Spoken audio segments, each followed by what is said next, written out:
morning, student. Hope all of you are fine and in good health condition. As we completed the two chapter of the physics of class 12th, but we'll start with the first chapter. That is the electrostatic. Firstly, I define the electrostatic. Electrostatic. What is the electrostatic? That is the study of electricity in which electric charge are static. That means electrostatic term contain two terms. One of the term is electro and another one is static.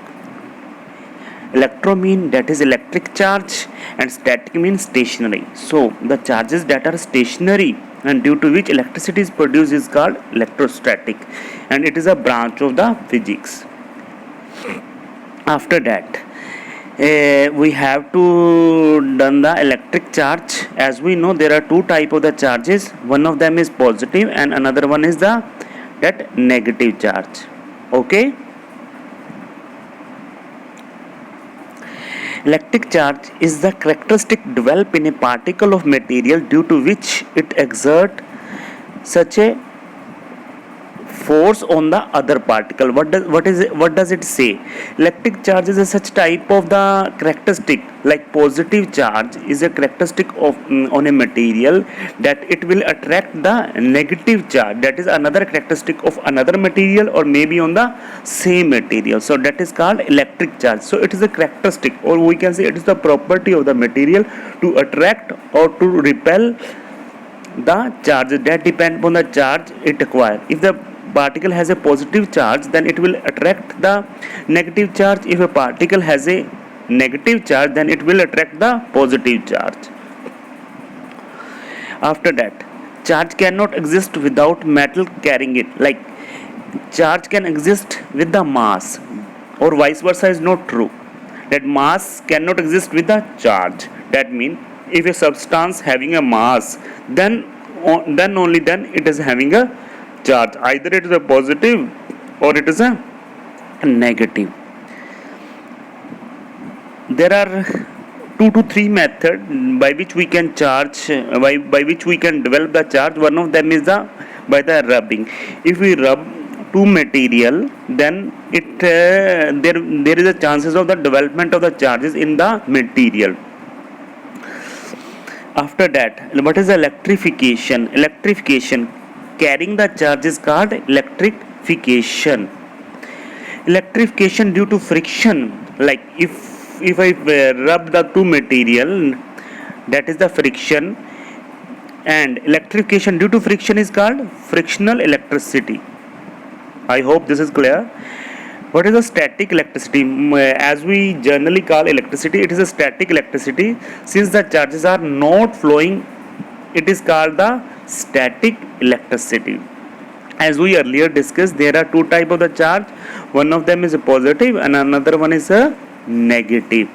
There is a property of these charges, that means positive will be attracted by the negative charge and negative will be attracted by the positive charge. And if there is a similar charge, that means positive and positive, they will repel each other. If there is a negative and negative, they will also repel each other. There is one of the scientists, that is the Benjamin Franklin, made this nomenclature. That means he has given one of the charge as a positive and another one is a negative. That means there is a nomenclature. One of the charge he given as a positive and another one it is as a negative. For the mathematical calculation, like if we have to add the charges, then we have to know the sign. Like if there are 4, then it does not suit what it is. Either it is a 4 or it is a negative. So Benjamin Franklin give the charges the two characteristics. One of them is a positive and another one is a negative, for adding or subtracting from each other. Any particle has a vast amount of the charges. We cannot say our substance has a not charge. It has a vast amount. That means it has too much amount of the charges in it. The number of positive and the negative charges are equal. Hence the matter is basically neutral. What it is saying? That means, let's say if I am taking a substance in which there are two type of the charges. One of them is positive and another one is them negative. If we add both the charges, then the things comes out to be zero. That means the material is neutral. So if a material is neutral, we cannot say it is not having a charge. That means there is a charge, but the total charge is zero. Inequality of the charge give the material a net charge which is equal to the difference of that two type of the charge. What it is saying, like if there are 4 electron, that means 4 negative charge, and 5 proton, that means positive charge, then what is the whole amount that comes out to be when we add this? That is the plus 1. So if there are not equal number of the charges, that means on one side there are 4 electron and on another side there are 5 proton, then the net charge comes out to be the some value that is the positive.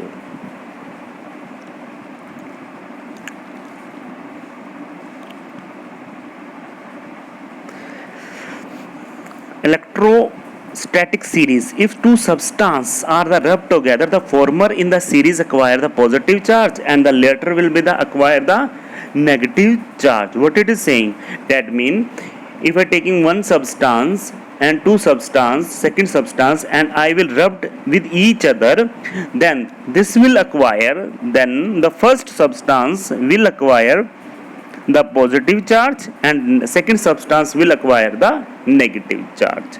Here are some example like glass, flannel, wool, silk, hard metal, hard rubber, sealing wax, resin, sulfur. These all are the example of the some of the material that comes under the category of the electrostatic series. After that, we discuss the electron theory of electrification. Firstly, there is an atom in which there is a positive charge at the nucleus and electron is revolving around it. That you know very well in your earlier classes. Here it is saying the same thing.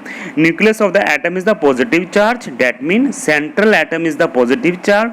The electron revolving is the negative charge. That means the electron that is revolving around it is the negative charge. They are equal in amount. That means whatever the amount of the positive charge in the nucleus, that is equal to the amount of the electron. So if we add both these quantity, the thing comes out to be zero. That means the whole of the atom is neutral. It also explains the charges are compulsory developed in the pair.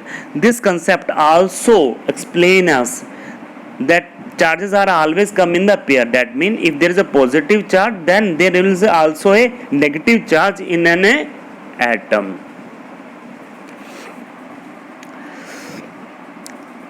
There is one of the property of the charge, that is the conservation of the charges in the universe. What does it mean? Conservation of the charge. Firstly, what is the conservation mean? That is the constant. Charges, the total amount of the charge remain always constant, some value. That means charges can neither be created nor be destroyed, but it can be changed from one form to another. That means what is saying, like if there is a substance 1 and there is a substance 2, charges can be go from one substance to second, or maybe go from second substance to 1, but it cannot be created in one of the substance or the second of substance, and also it cannot be destroyed in one of the substance or maybe in another substance, that is a second substance. So overall, what is it is saying, that the charges always remain constant. That means it always remain constant, conserved. There is another property, that is the loss of the electron develop positive charge, and while excess of the electron develop positive charge. Here I am explaining this property, like if there is a loss of the electron, like there is a substance, if the electron is going out from this, then the thing remain, it is the positive. As we know, this substance is the neutral. That means it will contain both positive and negative substance. If electron are going from it and the positive charge remain in it, then I can say it will contain a positive charge. Similarly, It's vice versa true. The substance in which positive proton are going out, then the substance will remain as a negative. That means the electron remain it in. That is the excess of electron. I think, is it clear to all of you? And there is one another property, that is the, what we say, a proton is 1837 times heavier than the electron. Since it cannot be transferred, transferring light electron is easier. What it is saying, like a proton is heavier than 1837 times, that means the mass of the proton is equal to 1837 times of the mass of the electron. That means it will become very difficult for the proton to move. So electron is very lightweight, so it is always moving. So proton will never move, but the electron will move. Why? Because the proton is heavily charged. And so therefore this is the last property that comes from the previous property. Therefore the electrification of the matter, only electron are active and responsible. As we know, the proton are heavier, they cannot move. Proton cannot move, but the electron are in lightweight, so they are always active and responsible for the electrification. Next article is the charge and the mass relation. Charge cannot exist without matter. As we know, if a substance having a mass, then it is having a charge. But vice versa is not true. Keep this thing in your mind. One carrier of the charge is electron, which is mass as well. This is similar to the previous one. Hence, if there is a charge transfer, mass is also transferred. That means if a substance having a mass, it is having a charge. Either it is a negative or the positive. If these negative charge, suppose we take negative charges transformed from this substance to another substance, then mass will also transfer from this substance. I hope this will clear. Logically, negative charge body is heavier than the positive charge body. That means what it is saying, negatively charged body. That means if in a substance the positive charge are coming out, then it remain negative. And another one is, if the negative charge are coming out, then the body remain positive.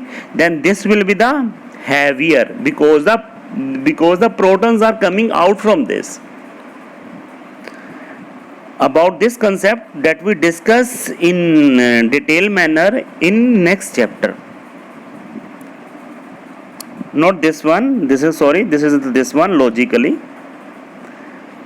Now there are three types of the material that exist in our universe.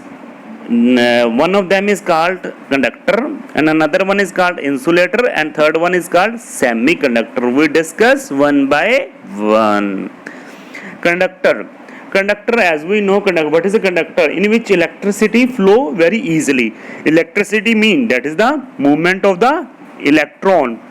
So the material in which electron can move easily and freely are called conductor. There are some example, that is the brass rod is a conductor. If we charge by rubbing it with some another material, and after that we just contact this brass rod with the earth, then what will happen? The whole of the electron will move from this brass rod to earth. That is called earthing, and this is the property of the conductor. That means there will be always a movement of electron from a conductor to some another material or to the earth. There is a second material, that is the insulator material, in which charge cannot move freely. That means there is some material, like I am taking a example of the wood. What is happen in this case? If there is some electric shock, we just put a wood on that, because there is no movement there is a no movement of electron from this material to our hand, because wood is a insulator. In this there is a no movement of the electron. There are some example: glass, pure water, plastic. These are the example of the insulator.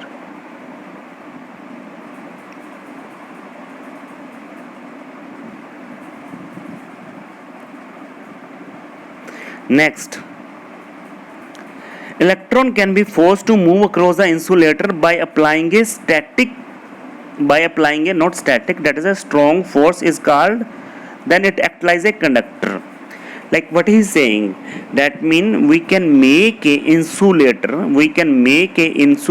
a conductor by applying a strong force in that material, so that electron can move from that material. That is called conductor. If a material is changed from insulator to a material in which the current flows, then that material is called conductor, as we know. Dielectric strength. This is the next term. The maximum electric field an insulator can withstand without becoming a conductor is called dielectric strength. Suppose this is the material, that is the insulator. That means there is a no flow of electricity in it, or we can say there is a no flow of electron in it. So in this condition, if I just put a electron in that, then there is some maximum capacity that it can withstand. That is, it is called dielectric strength. That means after some time or after some charges there is a maximum limit. Let's say there are 10 electrons that absorb in that, and after we just put an 11th electron, so it become a conductor. That means electricity flow in it. So that 10 electron is called its a dielectric strength. I am again repeating, the maximum electric field an insulator can withstand without becoming a conductor is called electric strength. That means if I put a 10 electron in it, it remain as an insulator. If I put 11th electron, then it become a conductor. That means flow of electricity will start in it. Then there is a third type, that is the semiconductor. If a material under the influence of heat or the electric field convert it from the insulator to conductor. Like if there is a material, if I heat it, or maybe I put an electric field in it, then this insulator become to the conductor. That is called semiconductor. There are some example of the semiconductor. One of them is the silicon and another one is the germanium. Superconductor is a material which present no resistance to the movement of the charge in it. Like superconductor, that means there is one of the conductor, that means electron is moved from it. There is superconductor, that means the charges are moving at a faster speed. There is no type of the resistance exists in the superconductor as compared to the conductor. There is some resistance in the conductor, but there is no such type of the resistance that exists in the superconductor for the movement of the charge in it. The resistance in the superconductor is 0, but in the conductor there is some value of the resistance. I hope all of you get this point. Now we will move on the electrostatic induction. Firstly, we define the term electrostatic induction. That means it will contain the two terms. One of them is electrostatic and induction. There is another term. Electrostatic means the charge that remain at stationary. Induction, that means we just make a body electric, or we can say we just make a body conductor by a term called induction that we discuss in this topic. Let's come on this topic. Phenomena of polarization of the charge in a body when a charged body is present near it is called electrostatic induction. Suppose I am taking a two body. One of the body is called 1 and another one is in the second body. If I just kept this body under the contact of second body, then charges are transferred from this body to this body, or maybe this body to this body. That is called induction. Here it is example. As we see, this is the sphere. Sphere is a neutral, that means it will contain equal amount of the positive and negative charge. And after that, what we did, we taken a metal rod having a negative charge, and we keep this metal rod in contact with this sphere. What will happen? There will be a attraction between the opposite charge. That means as this metal contain the negative charge and this sphere contain both positive and negative charge, but what will happen, this negative charge will be attracted by the positive charge of the sphere, and negative charge of the sphere that collected on the one side of the sphere. And as we did the earthing, that means we joined a wire from this sphere to the earth, so the electron will move from this portion to the earth. So what will happen, this sphere will become a positive charge particle. So that is the whole process, of called is a induction by electrostatic.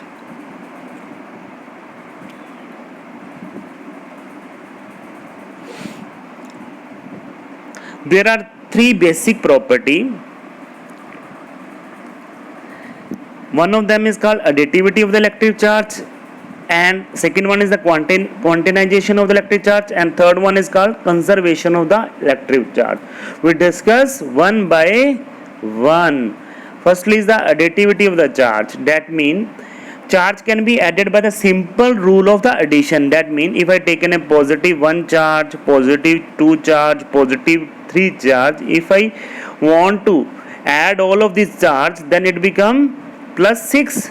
So this is the property of the charge. That means we can simply add as we add the numbers. This is the first property of the charge. Quantization of the charge. That means if as we know, charge having a value of charge, if we are taking one electron having a value of, as we know, that is a fixed value 1.6 into 10 raised to power minus 19 coulomb. Is it okay? Quantization, that means it will always exist in some fixed number. That means either 1, 2 or 3. That means we will not see such type 1.5, 2.5, 3.5 multiple of charge. That means I am again repeating this charge. That means 2 charge, 3 charge, 4 charge, that will exist in nature, but we cannot say. But what we cannot say, that is a 2.5, 3.5, 4.25. That means charges will always exist in a whole number. As we read this concept, electric charge is not a continuous quantity, but it is an integral multiple of the charge. That means what he is saying, charges will always exist in a fixed number or in a whole number. As we see, charges having a value of 1.6 into 10 to the power minus 19 coulomb. So one charge has a charge, that one electron has a having charge minus 1.6 into 10 to the power 19 coulomb, or one proton has a charge of plus 1.6 10 to the power minus 19 coulomb. So there is a basic difference. Between electron and proton, that is of the sign. On one of the term there is a negative sign, on another term there is a positive charge, but the value remains fixed. But this is not our topic. Our topic is the quantization of the charge. That means Q always exists in a NE. That means that is in whole number. N always is the 1, 2, 3, 4, 5. It will not remain in the 1.25 like this, 3.4, something like that. I hope all of you will get better understand about this topic. As we see, where n is the whole number, this is the whole concept. That means always exist in a whole number, not in points. Second property, that is the conservation of the charge.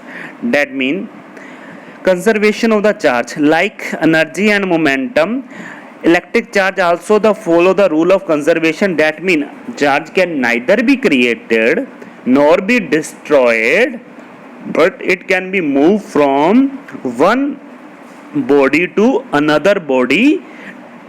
That is called conservation of the charge. I think you will get better understanding about this concept.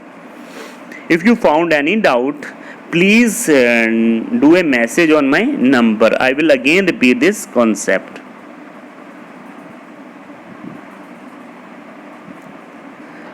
There is one of the important property, or we can say law of the electrostatic, that is the Coulomb law, that always come in your final exam. Coulomb law. So here we define the Coulomb law.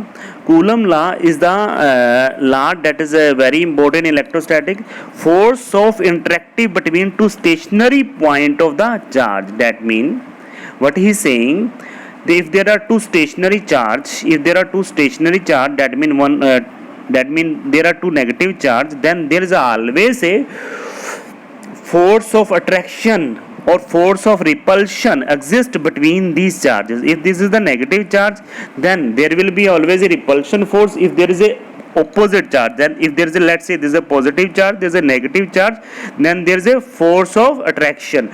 So there is always a force of interaction, either it is a repulsion or attraction between the charges exist, so that they can attract each other or repel each other. So it is defined by this quantity or by this formula. F is the force exists between the two charges, C is the value of the constant, Q1 is the charge on one of the particle and Q2 is the charge on another particle, and R is the distance between these two charge. I am again repeating, Q1 is the charge on the one atom and Q2 is the charge on the second atom. R is the distance between these charge and C is the constant. So if I just multiply all of these terms in such a manner, the value come on the left side is the F, that is the force between the charge. This C is called Coulomb constant.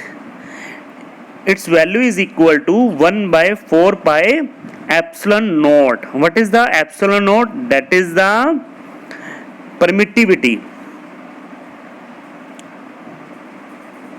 I'm again repeating this term C, that is the constant term, 1 by 4 pi epsilon naught. C value depend upon the system of the unit. If I taking a SI unit, its value may different. If I taking a CGS unit, its value may come other. For the SI unit, if I taking the value of Q1 and Q2 is equal to 1 coulomb and R is equal to 1 meter, and the value of F comes out to be is equal to 9 into 10 raised to power 9 Newton. I am again repeating this concept. If I am taking Q1 as a 1 coulomb charge, Q2 as a 1 coulomb charge, R as a 1 meter charge, so the value of F comes out to be 9 into 10 power Newton. So it is seen experimentally that if two charges of 1 coulomb each other are placed at a distance of 1 meter in a vacuum or air, they will attract each other with a force of 9 into 10 power 9 Newton. So this is the value of 9 into 10 power 9 Newton. So the value of C comes out to be F. So that is equal to 9 into 10 raised to power Newton meter square. I am writing here Newton meter square upon Coulomb square. If you want to derive the unit of this constant, Coulomb constant, you can take F is equal to C into Q1 Q2 upon R square. As we take this whole term on the left hand side, C is equal to F into R square upon Q1 Q2. So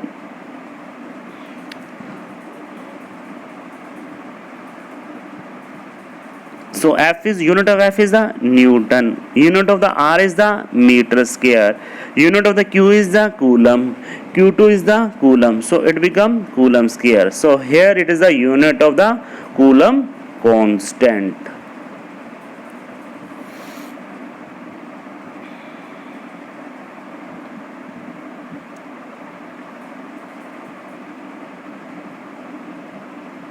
E is the permittivity of the free space and it is having a fixed value. That value is 8.85 into 10 raised to power minus 12 coulomb square upon Newton into meter square. So I hope this is clear. If point charge immersed in dielectric medium, there is some time of the medium that we discuss later on, and I think this medium has been studied in your previous classes. Then E naught is the replaced by a quantity E. Then E naught is the replaced quantity by the E. That means what is saying, as we taken here as a epsilon naught, that is the permittivity of the that your free space, or we can say vacuum.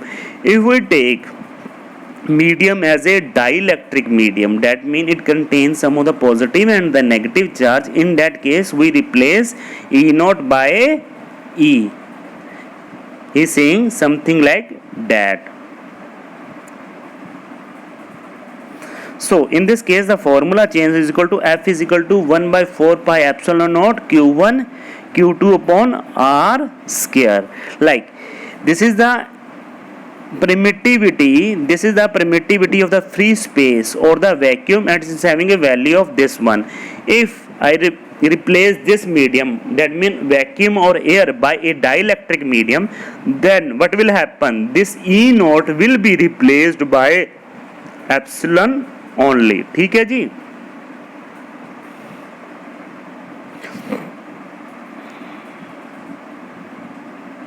There is some basic formula, that means permittivity of the free space and permittivity of the dielectric medium, that means epsilon and epsilon naught. We discuss on this. ER is the ratio. ER is the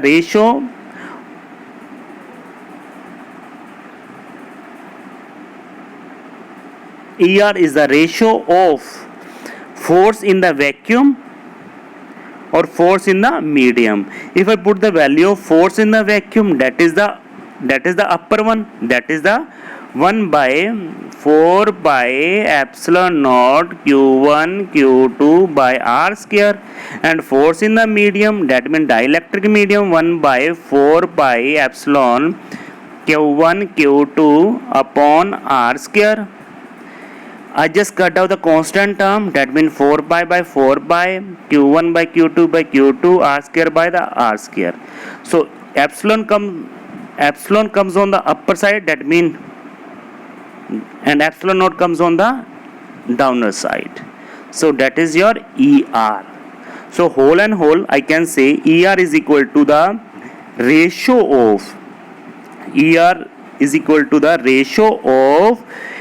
that permittivity of the dielectric medium to the permittivity of the free space. That is also called dielectric constant or the relative permittivity having a symbol ER and dielectric constant having a symbol of K.